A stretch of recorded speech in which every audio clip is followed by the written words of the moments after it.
Hello everyone, I'm Sushma Thakur and I'm a law faculty in Chanakya CLAT classes. As you all know, we are covering important points and topics related to laws which we are going to cover in our enrichment session, and you can access the videos on the YouTube channel of Chanakya CLAT classes. So I'm going to cover an important topic related to Indian Evidence Act, which is standard of proof.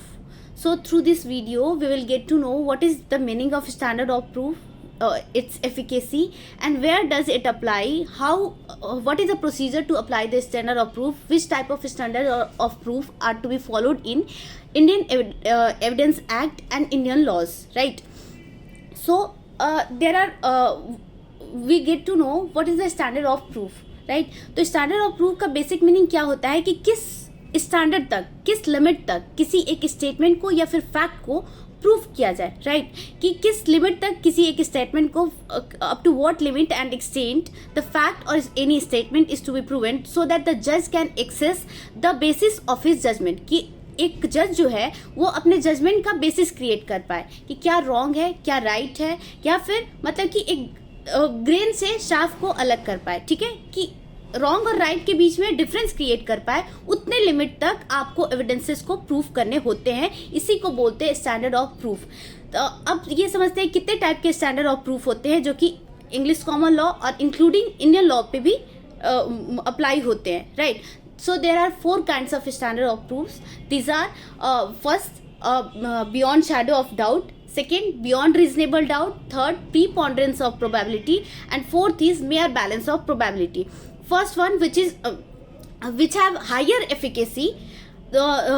This is beyond shadow of doubt. कि इस standard of proof में ये होता है कि आप एक इतने लिमिट तक चीज़ों को प्रूफ करें कि वहाँ पे कोई डाउट ही ना रहे, वहाँ पे कोई डाउट ही न रहे कि अगर कोई एक स्टेटमेंट, कोई एक विटनेस अगर किसी कोर्ट में अगर अपना स्टेटमेंट देता है, तो अगर अपना स्टेटमेंट देते टाइम किसी एक फैक्ट में अगर वो रॉन्ग प्रूफ हो जाता है, तो ये माना जाता है कि उसके द्वारा दिए गए जितने भी स्टेटमेंट हैं वो सारे रॉन्ग हैं, ठीक है?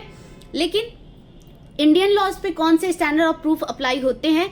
In criminal cases beyond reasonable doubt. आपको एक रीजनेबल डाउट तक चीज़ों को प्रूफ करना होता है ताकि एक रीजनेबल प्रूडेंट मैन भी वो समझ पाए कि क्या गलत है, क्या सही है, वो एक क्राइटेरिया सेट कर पाए अपने जजमेंट का, ठीक है? बस आपको उतना प्रूफ करना होता है, ठीक है? Preponderance of probability in civil cases में आपको एक प्रोबेबिलिटी तक चीज़ों को प्रूफ करनी होती है.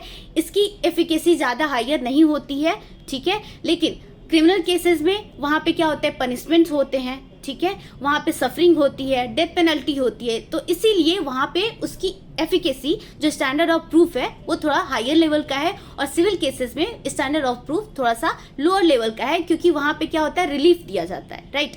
और जो लास्ट वाला था मेयर बैलेंस ऑफ प्रोबेबिलिटी, उसकी एफिकेसी वो रेलिवेंट ही नहीं है, क्योंकि 50-50 चीज़ों पे बैलेंस होता है, तो वो भी इंडियन लॉज पे फॉलो नहीं होता है, ठीक है? तो यहाँ पे इंडियन लॉज पे कौन कौन से 2 स्टैंडर्ड ऑफ प्रूफ फॉलो होते हैं? फर्स्ट है बियॉन्ड रीजनेबल डाउट, जो कि क्रिमिनल केसेस पर अप्लाई होते हैं. Second one is preponderance of probability, जो कि सिविल केसेस पर अप्लाई होते हैं.